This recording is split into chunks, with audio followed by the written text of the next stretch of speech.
Hello，大家好，我係 Henry Sir，咁又嚟到我哋呢個每周更新啊，咁今日係3月21號，咁今日想同大家討論嘅咧就係一隻叫阿里巴巴嘅股票啦。咁阿里巴巴當然我諗大部分人都知道係咩嚟噶啦，咁喺香港、內地、美國都有上市嘅。咁最近就啱啱3月19號星期四，美股開市之前咧，阿里巴巴公布咗業績，咁亦都公布完業績之後咧，咁大家都睇到個股價其實都跌得幾深噶。咁呢度你望到就係話阿里巴巴美股嘅日線圖，咁咧就係公布業績之前，跟住就一下裂口低開落咗喺呢個位，跟住去到尋日3月20號都高開啲啲，咁但係跟住都係一支陰燭打落嚟，咁去到3月20號星期五個收市價就係122.4毫1。好啦，咁今次想同大家講嘅咩咧？就係佢公布業績之前，其實睇到有啲期權異動成交。嗱，所謂嘅期權異動成交就係有啲好大手嘅成交，係對個股價嚟講，可能亦都有啲啟示嘅。嗱，我哋唔可以話呢個成交咁一定係個股價會升會跌，冇得講一定。咁言猶在耳之間，如果大家仲記得嘅話，今年1月2號港股一開市嗰陣時，其實騰訊個630 call 1月合約都爆咗4萬幾張㗎，但係到最後騰訊係上唔到嘅，回晒落嚟㗎啦，大家都知啦。咁所以變咗呢啲異動咧，我成日都抱咗一個態度，就係不能盡信，但係亦都不能不信。其實信與唔信都唔係一個好重要嘅一個説法，最緊要就係你用咩方法去開倉去應對。好啦，咁呢個異動係點樣揾出嚟嘅咧？咁時間關係嗱，首先我哋去呢個阿里巴巴打咗巴巴之後，咁就出咗阿里巴巴嘅股價圖啦，跟住就嚟呢度撳期權。好啦，一般咧我哋係揀咗呢個期權鏈嘅上邊。呢度我哋揀咗呢個嘅期權鏈，就睇到嗰啲期權金係幾多啦。咁我哋咧正常就要撳呢度先睇到個異動，期權異動撳落去。咁我呢度時間關係，我唔想慢慢再喺度 search 喺度揾啦。咁我就穩定咗出嚟，就撳呢個期權異動。好啦，咁裡面點樣 set 一啲 parameters 咧？一陣間再同大家分享下。我想講嘅就係3月9號嘅呢兩口成交。3月9號嘅呢兩口成交，嗱，我哋詳細睇一睇啦。其實你可以撳落去嘅，咁我陣先再撳下。好啦，3月9號當日就有人做呢個3月20號嘅195 put，咁其實當時股價132.4毫7，有人做195 put，係一張極度價內嘅期權嚟嘅，咁亦都。我哋再望翻就話，其實啱啱19號公布業績，去咗一張20號嘅合約，似乎佢都對個公布業績嚟講都有一個睇法喺度嘅。咁當然啦，有啲同學就話呢張期權合約有人做 long，有人做 short 嘅喎。嗱，呢個係叻仔同學嘅問題啦。有啲同學就會問佢做 long 定做 short，其實呢個問題係差嘅問題。195 put 呢個係一定有成交咗佢先咁樣出到嚟。你睇到佢成交嘅張數係1180張，涉及嘅資金係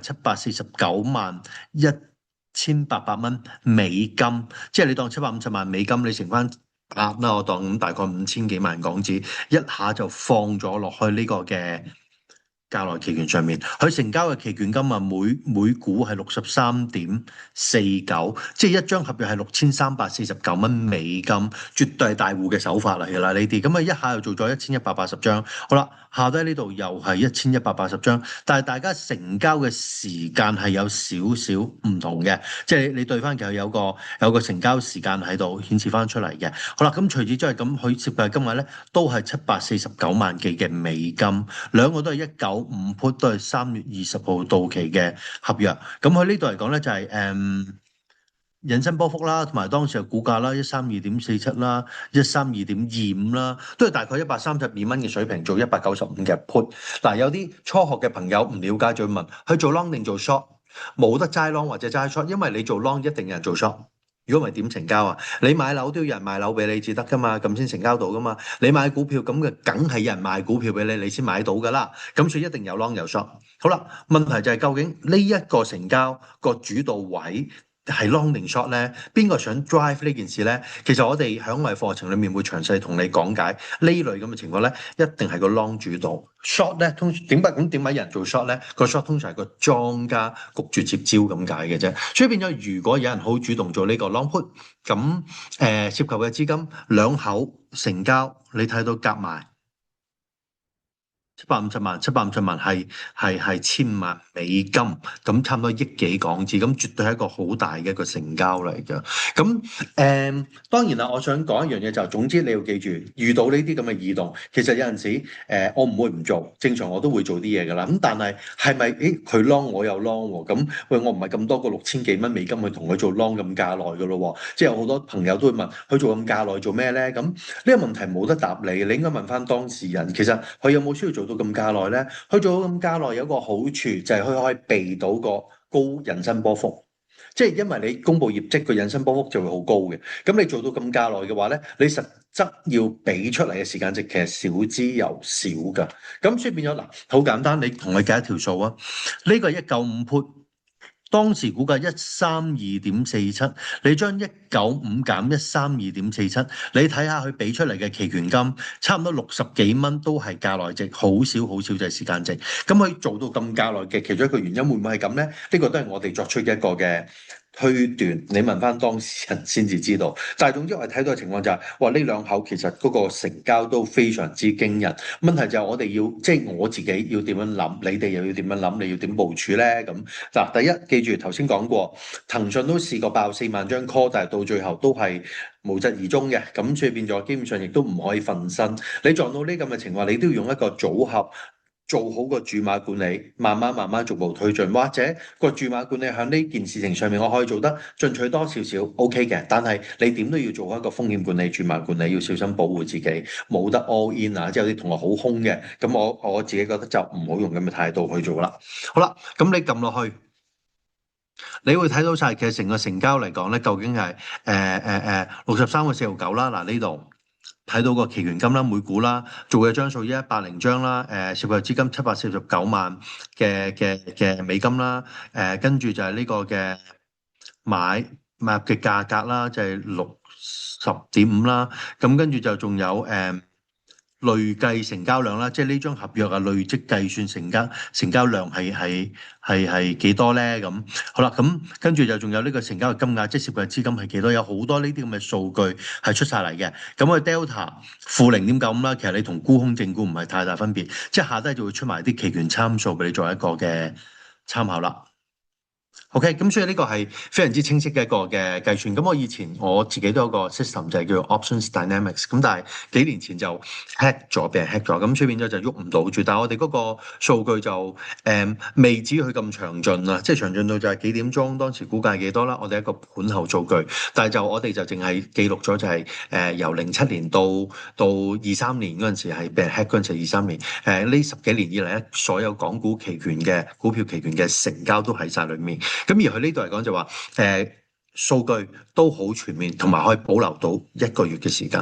咁所以呢度嚟講就我哋睇到呢個 signal 咯噃。咁我哋可以點做咧？咁嗱點做嗰方面咧，我留待下個禮拜度啦，我會拍一段嘅視頻，咁我會 upload 上去 YouTube 度，咁就同大家分享下就係實際我係點樣做嘅。咁我會開翻個 IB 個 account log in 咗，咁跟住大家睇翻我嘅阿里巴巴嘅成交記錄。咁我就係3月10號開始做交易，因為佢個異動係3月9號出現嘅，咁所以變咗就跟住異動。咁啊，一步一步咁推進落去做，咁我絕對唔係齋做 long put，因為當時嚟講引伸波幅高，財報之後到期嘅期權合約引伸波幅高，成本就會重噶啦，咁冇得咁硬碰硬嘅，咁我就用一個好柔嘅方法去處理阿里巴巴嘅異動成交，咁亦都咁講就係響大概2022年頭，我亦都係用相同嘅方法做過當時嘅 Facebook， 即係而家嘅 Meta， 都係用相同方法，嗰次個回報係更加驚人，因為當時嚟講個股價好就手啊，咁我亦都係用相同嘅方法去做。咁呢部分我哋留待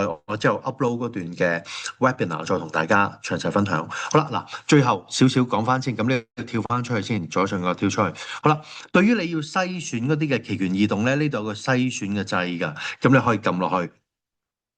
嗱，唔詳細講，自己看圖識字。咁你睇到就係話，你篩選嘅準則係啲咩咧？成交量、成交額，你可以輸入咗佢嘅。跟住成交個時間啊，即係我呢度就撳足1個月，因為3月9號，今日3月21，咁我要多過10日先睇到呢個成交嘅，多過1個月嗰啲，我諗佢就會剷走㗎啦，因為儲存呢啲數據其實需要個 data storage 係非常之驚人。當時我嘗試做一個美股期權嘅一個盤後數據，即係未至於佢咁詳盡嘅數據，一個盤後數據。一個月個 storage fees 我淨係儲一年盤後數據 storage fees 一個月差唔多都2萬幾蚊。咁所以變咗佢哋呢度嚟講都係好抌本嘅一個嘅製作，好鼓勵大家去了解乜嘢叫異動之後，好好運用佢呢邊呢個嘅功能。跟住就你想睇 call 定睇 put 啦，正常就梗係 call put 一齊睇啦。咁但係因為我知道今次異動係做 put 嘅，咁我就撳一撳呢度，咁方便我做呢個 searching 啦。咁係主動買盤定係中性成交咧？即係個期權係 A 盤定 B 盤咧？咁呢部分其實我自己唔覺得衍生工具需要太理會 A 盤 B 盤㗎，因為衍生工具 A、B 盤係有陣先係受到個標的價格喐動而導致 A、B 盤出現㗎。咁出邊有我自己就一般就唔睇呢樣嘢嘅。咁係單腿啊，定係多腿，即係組合成交啦，定係點咧？咁係啦，咁有好多唔同選擇嘅。有啲嘢如果你未完全明白嘅，全部 search 晒佢，因為你做呢個搜尋，你係寧縱莫枉啊，即係盡量睇多啲都好過睇漏咗啊嘛。所以你盡量有啲咩唔明嘅，咁你全部揀晒佢，咁就當你 set 好晒所有嘢啦，價外程度呢啲嘢我唔 set 啦，咁就喺呢度撳呢個掣完成。咁佢就基於你呢個嘅搜索嘅準則，就同你揾翻嗰一隻股票期權有冇任何嘅異動出現。OK，咁你版面係非常之 OK 嘅，仲有好多可以再提升嘅地方，但係我覺得已經係好難得，因為真係冇乜邊一間嘅證券公司係真係可以提供到呢方面期權異動成交啊，仲有好多唔同嘅數字喺裡面嘅。咁我哋之後有時間再同大家詳細分享。咁今集嘅每週更新嚟到呢度，下個禮拜再見，拜拜。